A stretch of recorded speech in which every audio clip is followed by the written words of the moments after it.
Good morning, Woodhounds. How's everyone doing today? The last few videos I've been showing, you've seen I've started to accumulate quite a bit of wood back in my wood yard. And I still have some up here in my old wood yard to take back there. So today I just wanted to talk a little bit about firewood and planning. Both like what my plan is for everything back there, what the plan was to get to the point where I am right now, and a little bit about what the plan is going forward.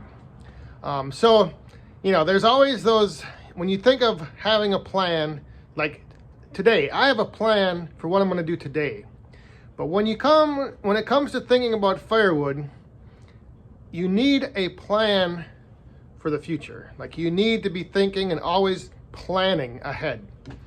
So it's getting to be that time of the year, the end of the year, where we kind of look back at what we've done in the past and what we want to do and plan to do going forward. And so those of you that are new to the channel, I'll give you a quick little backstory about everything, what my plan was for firewood when I started, what it's evolved into, and like I said, touch a little bit on the plan going forward.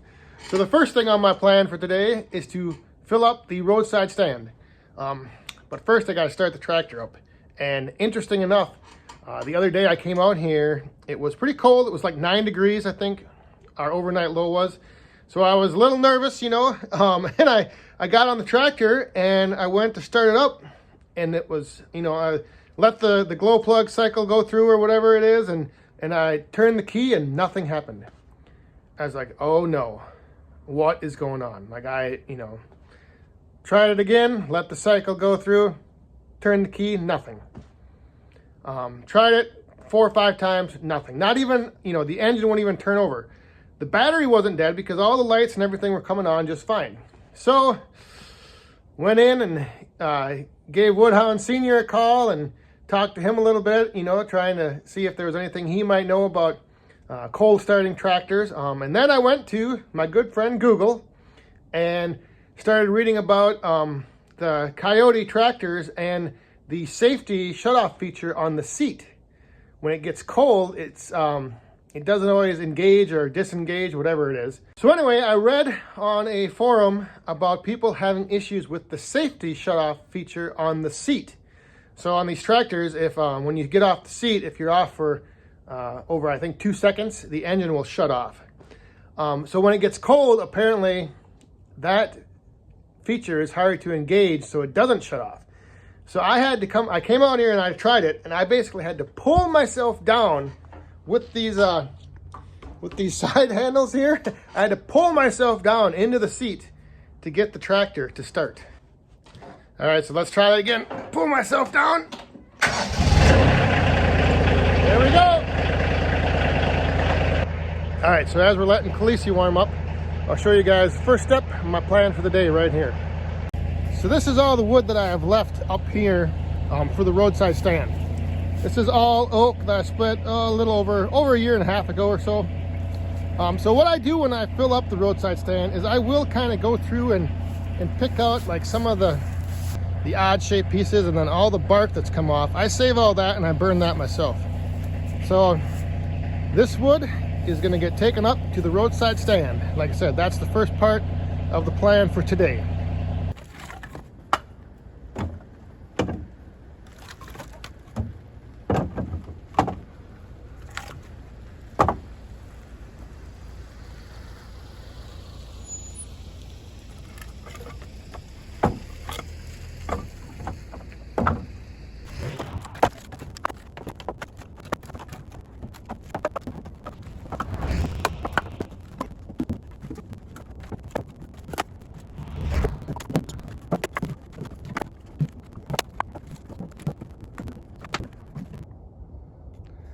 All right, so the roadside stand is all refilled and ready to go. So the plan for the roadside stand was never on my radar when I first, started working with firewood. We built our house 8 years ago now, and at the time we had cleared out a lot of land here, had a lot of wood to burn, so I bought the boiler because I knew I wanted to burn wood. So at that point, my plan was just to make firewood down on the farm, and what I could make up here and bring it up and burn it. Well, so after the first winter of burning through 10 plus cords of wood, I realized I needed to have a plan for the future. So I didn't have the Wolf Ridge splitter at the time, and what I would do is in the summer and fall and winter and spring, I guess, pretty much all year long, I would go down to the farm on my weekends or days off, and my dad and I would make firewood. Well, we were making firewood for both him to burn on the farm and for me to burn up here. So we ended up having to make a lot of firewood. And so my mind got thinking, you know, with the amount of wood that we're having to produce, it might be a good idea to, you know, invest in a higher output splitter. So that's when I got the idea, you know, I'm like, all right, I'm gonna buy a splitter, and then that'll make coming down on the farm, we can get a whole lot of wood split in a weekend compared to what we're doing right now. In the meantime, every time I would go down to the farm, whether it was to visit or just, you know, go down there to make some firewood, I would always bring back a load of wood to start stockpiling my woodshed. There were even times when I would run low, like during the winter, because I was never able to bring enough up, you know, in one trip. I only had the small utility trailer, and before I had the trailer, I would just haul it in the back of my truck. One winter, I even rented a big U-Haul truck for a weekend, and I went down and I made, I think, 1 or 2 trips, just filling the back of that U-Haul full of wood and bringing it back up here to fill up the woodshed. So that's when I then started thinking and coming up with a plan of how am I going to be able to sustain burning wood without having to rely on going down to the farm. So while I was coming up with, you know, figuring out my plan, I did have a couple years where the little boss man, when he was younger, and me being a telecommuter, being able to work from home, when Amanda was working, I would go down to the farm and I would work from down there during the day, and then Grandma got to spend time with the little boss man. So, you know, basically cheap daycare. But then I would end up going down there twice, you know, sometimes 3 times a week. So it was kind of nice because I would always come back, you know, when I come back, I'd bring a load of wood. So that kind of kept me, you know, plugging along. But at one point I realized once I no longer need to go down there and the little boss man is in school, if I'm not making all those trips down to the farm, I'm not going to have enough wood up here to burn. So that's where I started to, you know, think of, okay, how can I get wood here at my property? First thing that came to mind, buying a load of logs. And that's what I did. When I saw how much it was to buy a load of logs, I think I paid $800 for an 8 or 9 cord load. So right there, I was like, whoa, all right. Maybe what I should do is, you know, sell some of that to pay for the cost of buying it. And that way I'm still kind of getting my wood for basically free. So that got my gears turning. I also was at that point, this was 3 years ago maybe, I was thinking of, you know, reaching out and getting a hold of tree service companies. Now that I had the Wolf Ridge splitter, I was able to split wood up here. Beforehand, the only splitter was down on the farm. So once I had the Wolf Ridge, I was, you know, reaching out to tree services, just looking for any sources of firewood that I could get. So my first year of selling firewood, and you probably have seen the video that I did on this, my plan was to sell firewood like by the face cord, delivered in the back of my truck. I started doing that and I found out I didn't really enjoy making bulk deliveries like that with face cords or 2 face cords. So I was like, all right, what else could I do? And that's when I came up with the idea of putting a roadside stand up at the end of the driveway and just having people come and pick up the firewood on their own. Once I did that and I saw the response, I was kind of blown away. And so then, again, my mind started thinking, okay, I need to now plan you know, how am I going to be able to stock that roadside stand? And since I was already making a lot of firewood for myself, I figured, hey, I'll just, you know, make a little bit more, and that's, you know, just going to be something extra, like a little side hustle, something for, you know, like I always say, some beer and pizza money, you know.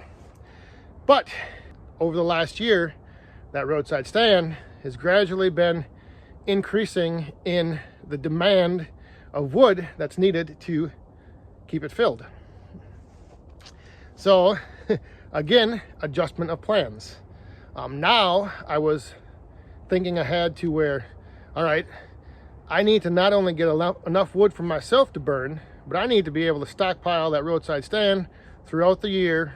If you look around right now in the wood yard, like, you can see I've got wood everywhere. Not all of it's ready to go. Obviously, that's the one thing with firewood, is you, in planning ahead, you have to realize that you're probably a year out. Like that maple back there that I'm going to be splitting later today. Once I split that, my thought process and my plan is to sell that a year from now. So not this coming summer, but the following summer. I do have quite a bit of wood I'm going to be able to sell now this coming summer. So I may have a little adjustment to my roadside stand that I'm going to be making. More details on that to come. So yeah, it's just, you know, it's always a constant game of planning. And if you don't have a plan, if your plan is to just, you know, start making firewood and immediately begin selling it, like, you may want to rethink, because if you do that, if you're able to, you know, acquire like ash or something you can sell right away, well, then all you're going to be doing is constantly trying to get ahead. And there's nothing worse than, you know, advertising and having people call you and having a demand for a product and not being able to fulfill that demand.